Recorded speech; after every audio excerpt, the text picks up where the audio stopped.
Hi hello friends. आज ना आपण खूप मस्त अगदी चविष्ट अशी घेवड्याची भाजी बघणार आहोत. ज्यांना ज्यांना ही घेवड्याची भाजी आवडत नाही ना, ते सुद्धा आवडीने खातील अशा पद्धतीने जर भाजी बनवाल तर खूप मस्त लागते. अगदी चविष्ट आणि अगदी घरच्या साहित्यात, कमी साहित्यात बनवलेली आहे. याच्यासाठी कुठेही व्हिडिओ स्किप न करता पूर्ण बघा आणि अजूनही जर चॅनलला सबस्क्राईब केलं नसेल लगेचच चॅनलला सबस्क्राईब करून घ्या.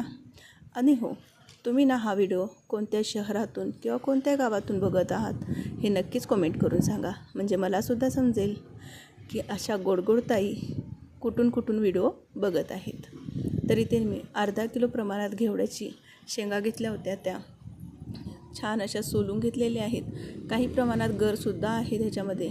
तर घेवडे ना छान असे सोलून नंतर त्याच्यामध्ये आत अळी किडा काय असेल ते बघून नंतर घ्यायचा तोडून या पद्धतीने. आणि हा स्वच्छ 2 ते 3 पाण्याने धुवून टाकायचा. तर इथे कढई गरम करण्यासाठी ठेवून दिले. तर साधारणतः एक 2 ते 3 चमचे एवढं मी तेल टाकून घेतलं आहे. तेल अगदी छान कडकडीत झालं की मोहरी टाकून घ्यायची आणि मोहरी छान तडतडली गेली की जिरं टाकून घ्यायचं. तर मोहरी बघाल तर अगदी मस्त अशी तडतडली गेली तर थोडं जिरं टाकून घेते. जिरंसुद्धा मस्त असं फुललं ना की एक पाव चमचा ह्याच्यामध्ये हिंग टाकून घ्यायचा. हिंग जरूर टाकावा, जेणेकरून तेलाला मस्त अशी खमंग अशी चव लागते आणि जी तेलामध्ये उतरताना ते भाजीलासुद्धा अगदी मस्त अशी चव उतरते. तर आपली खमंग अशी फोडणी झाली ना तर कोणताही पदार्थ बनवा, कोणतीही भाजी बनवा, चविष्टच होते. तर 10 ते 12 लसणीच्या पाकळ्या मी खलबत्त्यामध्ये कुटून टाकून घेतल्यात. लसूण व्यवस्थित अशी तळून घ्यायची आणि लगेचच याच्यामध्ये कांदा टाकून घ्यायचा. तर एक कांदा बारीक चिरून घेतला आहे, तर हा कांदा टाकून घेतला. कांद्यातील कच्चेपणा जाईपर्यंत कांदा व्यवस्थित असा परतवून घ्यायचा.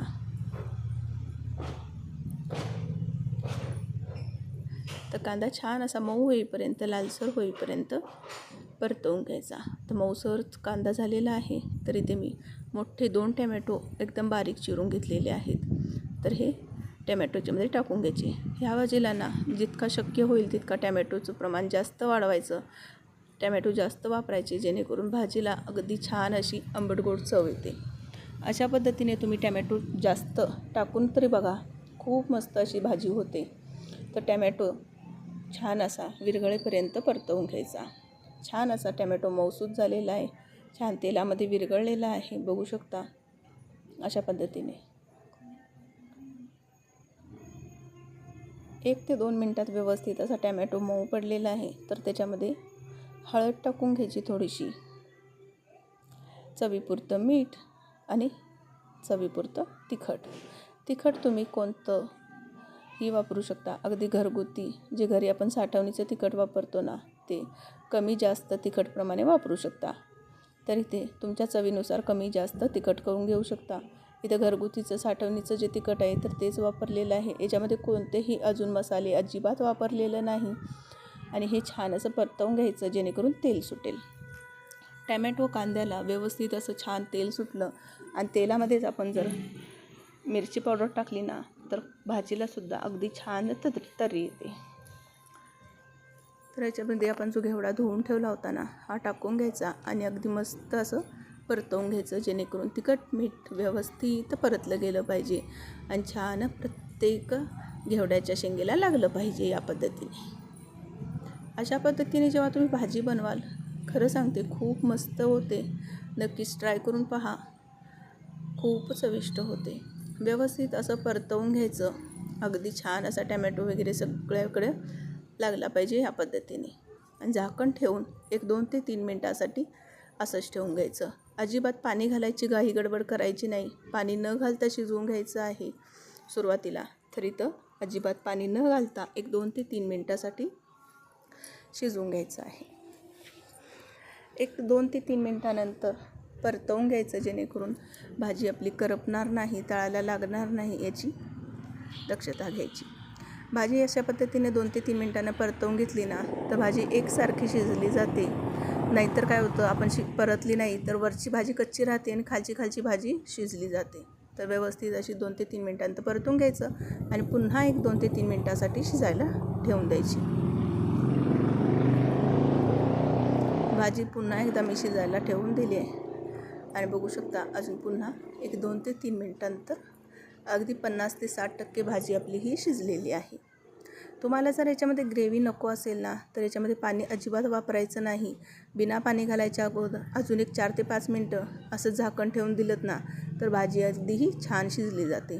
तर थोडीशी मला ग्रेव्ही हवी आहे, त्याच्यासाठी अगदी कडकडीत गरम झालेलं पाणी मी इथं वाटीभर टाकून घेतलेलं आहे. तर एक वाटीभर गरम पाणी टाकून घेतलं आणि छान याला मिक्स करून पुन्हा 2 ते 3 मिनटासाठी भाजी ठेवून दिलेली आहे झाकून.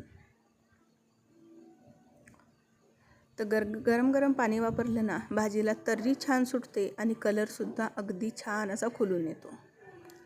तर इथे बघाल साधारण 3 मिनटानंतर अगदी भाजीला मस्त असा लालसर कलर आलेला आहे, कारण आपण फोडणीमध्येच तेलामध्येच तिखट टाकलं होतं.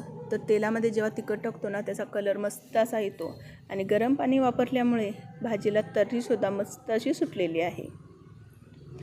तर अगदी झटपट आपली 10 मिनटाच्या आत भाजी आपली ही तयार होते आणि ज्यांना आवडत नाही ही भाजी खायला ते सुद्धा आवडीने खातील. तर याच्यामध्ये जे गर आहेत ना तर ते गरसुद्धा अगदी मस्त असे मऊसूत शिजलेले आहेत. तर भाजीचा गॅस बंद करून घेऊयात आणि ही भाजी अगदी गरमागरम तांदळाच्या भाकरीसोबत सर्व करून घेऊयात. तर तांदळाची भाकरी मी अगदी गरमागरम बनवत आहे.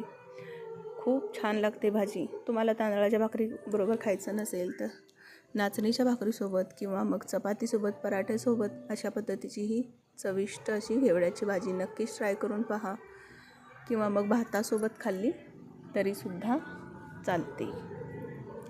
तर मस्त अशी टम्म फुगलेली आहे भाकरीसुद्धा बघाल तर तांदळाची. या पद्धतीने आपली ही भाजी आणि भाकरी तयार आहे. तर खूपच मस्त लागते, अगदी तर्रीदार अशी ही भाजी लागते. एकदा जरूर या पद्धतीने बनवून पहा, खूप चविष्ट होते. आणि तुम्ही कोणत्या शहरातून किंवा कोणत्या सिटीमधून, गावाकडून कोणत्या बघत असाल हे सुद्धा मला कमेंट करून सांगा, जेणेकरून मलासुद्धा समजेल की माझा हा व्हिडिओ कोणत्या सिटीमधून बघतायत किंवा कोणत्या शहरामधून. अशा गोड ताईंचे छान छान कमेंट वाचायला खूप छान आवडेल.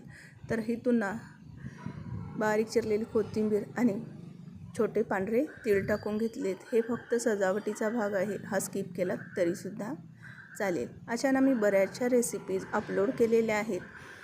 भाजीसोबत छान असं वांग्याचं लोणचं आणि आंबट गोड असं लिंबूचं लोणचं सर्व केलेलं आहे. वांग्याचं आणि लिंबूचं लोणचं हे घरगुतीच आहे, घरी बनवलेलं आहे. याची रेसिपीसुद्धा मी अपलोड केलेली आहे ऑलरेडी, तीसुद्धा जाऊन चेक करा. आणि पुन्हा जर पाठवायची असेल तर कमेंट करून सांगा, मी पुन्हा एकदा वांग्याच्या लोणच्याची रेसिपी पुन्हा एकदा अपलोड करेन. तर खमंग अशी भाकरीसोबत छान अशी ही चविष्ट भाजी सर्व केलेली आहे. रेसिपी आवडल्यास लाईक, शेअर अँड सबस्क्राईब. भेटूयात, बाय.